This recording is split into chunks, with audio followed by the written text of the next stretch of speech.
Paper leak हुआ, उसकी वजह से 23 लाख बच्चों के भविष्य के साथ एक भद्दा मजाक हुआ और बच्चों को भारी निराशा हुई। जिन बच्चों ने दिन रात मेहनत करी, उनके पेरेंट्स ने, उनके टीचर्स ने बहुत सारे एफर्ट्स किए होते हैं जिसको जो है पूरी तरह से उस पर पानी फेर दिया। और ये पहली बार नहीं हुआ, जब ये 2024 में भी पेपर लीक हुआ था, लेकिन भारत सरकार की तरफ से कोई ऐसे कदम नहीं उठाए गए जिसकी वजह से पेपर की जो है सिक्योरिटी और वो लीक ना हो उसकी व्यवस्था प्रॉपर तरीके से नहीं की गई, और जिसकी वजह से आज 23 लाख बच्चों के भविष्य के साथ जो है खिलवाड़ हुआ है।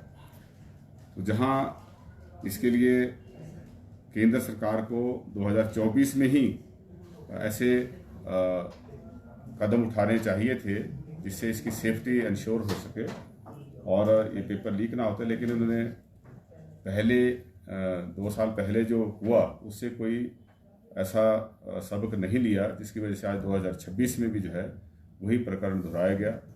एनटीए की तरफ से जो है हालांकि इसके लिए अलग से एजेंसी बनाई गई है, लेकिन कोई इस तरह से उसको फुल प्रूफ जो है नहीं बनाया गया उसको, क्योंकि लीकेज के चांसेस होते रहे हैं पहले भी, और लगभग हर स्टेट में ऐसे पेपर लीक हुए, लेकिन कोई कदम जो है ऐसा नहीं उठाया गया।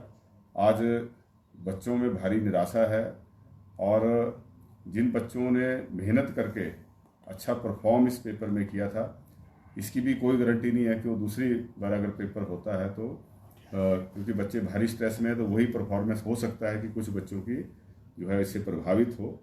इसको कैसे कंपनसेट करना है इसके बारे में कोई मैकेनिज्म जो है नहीं बनाया गया। महज पेपर लीक करना, पेपर कैंसिल करना जो है उसका समाधान नहीं है, और एजेंसीज हैं उनको उससे पता लग सकता था कि किस किस बच्चे के पास पेपर पहुंचा है, लेकिन हर बच्चे को जो है पनिशमेंट के तौर पे ये जो है देखा जा रहा है जिन बच्चों को दोबारा से पेपर की तैयारी करके जो है वो पेपर में अपीयर होना पड़ेगा।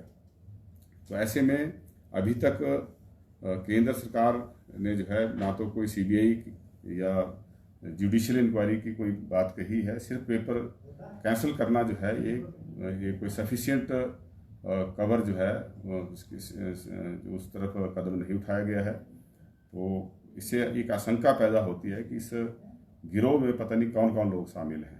ये सिर्फ महज कुछ टीचर तक या कुछ जो लोग इस तरह के काम में संलिप्त हैं वहाँ तक सीमित नहीं हो सकता, क्योंकि प्रिंटिंग प्रेस से पेपर लीक होना अपने आप में एक बहुत बड़ी जो है ये कहूँगा सिक्योरिटी का इशू है। वहाँ पे कई तरह की कॉन्फिडेंशियल पेपर्स जो है छपते हैं, जो कॉम्पिटिटिव एग्ज़ाम के अलावा भी जो गवर्नमेंट के कॉन्फिडेंशियल ऐसे पब्लिकेशन होती हैं। तो ऐसे में बहुत गंभीर मामला है, तो इसको केंद्र सरकार जो है हल्के में ले रही है और कोई गंभीरता उसमें नहीं दिख रही है। हम विपक्ष की जो हमारे नेता हैं वो बार बार राहुल गांधी जी ने मांग की है कि बच्चों के साथ जो खिलवाड़ किया है इसमें जिस भी व्यक्ति की जिम्मेदारी बनती है उसके ऊपर कोई कार्रवाई ना करना जो है ये भारतीय जनता पार्टी की सरकार की उदासीनता और उन बच्चों के प्रति, उन बच्चों के पेरेंट्स के प्रति और जो मेरिट में बच्चे हैं उनके प्रति जो है एक अन्यायपूर्ण इनका एक रवैया है। बच्चे अगर मेरिट पे सिलेक्ट नहीं होंगे बल्कि इस तरह के अनैतिक हथकंडे अपनाकर अगर बच्चे सिलेक्ट होते हैं तो एक देश किस तरफ जा रहा है इसकी तरफ जो है एक बहुत गंभीर प्रश्न पैदा होते हैं।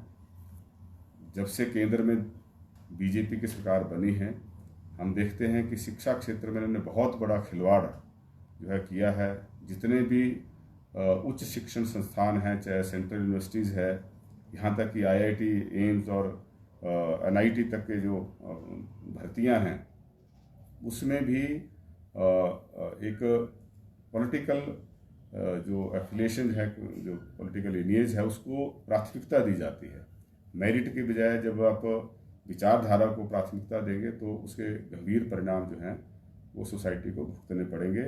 और मेरिट को इग्नोर करके इस तरह से संचालन किसी भी शैक्षणिक संस्थान का करना किसी भी तरह से जो है देश हित में नहीं हो सकता।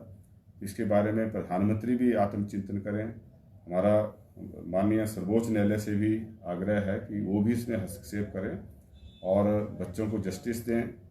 कंट्री में जितने मेरिटोरियस लोग हैं जो मेहनत के दम पर आगे बढ़ना चाहते हैं, उनके साथ न्याय हो सके ये सुनिश्चित करना पहले तो सरकार का काम है, लेकिन जब सरकार फेल हो जाती है तो फिर supreme court is the only hope. तो इसलिए हम माननीय सर्वोच्च न्यायालय से भी आग्रह करेंगे कि वो जो मेरिटोरियस बच्चे हैं, मेरिटोरियस लोग जो मेहनत के दम पर कुछ काम करना चाहते हैं, उनको जस्टिस देने का काम करें और तभी देश हमारा आगे बढ़ेगा।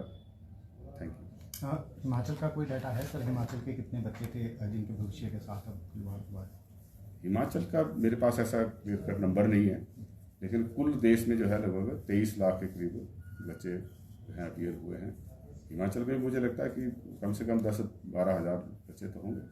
जिस तरीके से अब यूथ सड़कों पर उतरा है, तो ऐसा नहीं लग रहा है कि नेपाल की तरह यहाँ पर ना कोई ऐसा बड़ा आंदोलन हो जाए, क्योंकि यूथ जो प्रभावित हुए हैं उससे वो सड़कों पे हैं, लगातार आंदोलन कर रहे हैं। और इसी के साथ निश्चित तौर पे एक बहुत गंभीर मामला है, जो मतलब जिन लोगों ने प्रेपरेशन की होती है इस तरह के एग्ज़ाम के लिए, सोच नहीं सकते कि वो कितना सफ़र करेंगे। बच्चे जो हैं वो 15-16 घंटे तक पढ़ते हैं, रात भर जागते हैं, साथ में उनके पेरेंट्स जो हैं साथ में उनको मेहनत करनी पड़ती है, टीचर्स मेहनत करते हैं। तो ऐसे में ये हल्का मामला नहीं है, बहुत बड़ा जो है अन्याय, खिलवाड़ जो है बच्चों को भविष्य के साथ हुआ है। सर ये पहली मर्तबा नहीं है, चौथी मर्तबा इस सरकार में ये पेपर लीक हुए हैं और कुछ बच्चों के चांस ऐसे हैं जो उम्र की उस दहलीज पे है जो आगे अब पीएमटी ये पेपर नीट की परीक्षा नहीं दे पाए।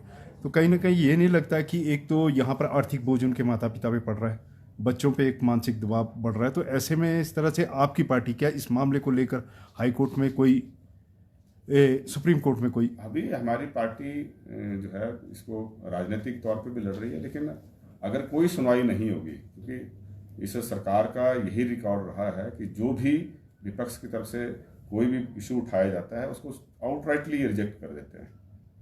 ये पहला मामला नहीं है। और सही कहा आपने कि ये बार बार पेपर लीक हो रहे हैं। जहाँ भी भारतीय जनता पार्टी की सरकारें रही हैं वहाँ पेपर लीकेज ज़्यादा होती है। हिमाचल प्रदेश में भी जब बीजेपी की सरकार थी, यहाँ जेबीटी के पेपर लीक हुए, पुलिस के पेपर लीक हुए, पुलिस भर्ती के, तो जो भी परीक्षा आती है वही पेपर लीक हो जाता है। तो बहुत बड़े गिरोह जो हैं ये सक्रिय हैं और कहीं ना कहीं उनके ऊपर कार्रवाई ना करना जो है वो इस बात को दर्शाता है कि सरकार जो है उदासीन है और बच्चों के प्रति तो जो उनका रवैया है पूरी तरह से जो है वो अन्यायपूर्ण है। अभी जो पिछले दिनों इस सरकार के, जैसा आपने कहा कि चौथी बार ये पेपर लीक हुआ नीट का, हम ये भी जानना चाहते हैं कि प्रधानमंत्री जी, शिक्षा मंत्री जी, गृह मंत्री जी ये भी बताएं कि जो पहले इन मामलों में संलिप्त पाए गए हैं उनके ऊपर क्या कार्रवाई हुई है। क्यों महज कुछ दिनों तक ये मीडिया में चर्चा होती है, उसके बाद जो दोषी व्यक्ति हैं उनके ऊपर क्या कार्रवाई हुई किसी को नहीं पता। ये हजारों करोड़ रुपए का खेल है ना। और जो व्यक्ति इन कामों में संलिप्त है उनको ये लगता है कि अगर हम 6 महीने साल अगर जेल में भी रहेंगे, और वो भी कौन होते हैं जो फ्रंट पे कोई पकड़े जाते हैं, वो जो सॉफ्ट टारगेट होते हैं, जो मेन गिरोह हैं वो नहीं पकड़े जाते हैं। तो ऐसे में वो जो हजारों करोड़ रुपए का जो गोलमाल हो जाता है उसके बारे में, क्योंकि पैसे का ट्रेस भी करना चाहिए, मनी ट्रेल को जब तक फॉलो नहीं करेंगे तब तक भी हम जो रियल एक्यूज हैं उन तक नहीं पहुंच पाते हैं।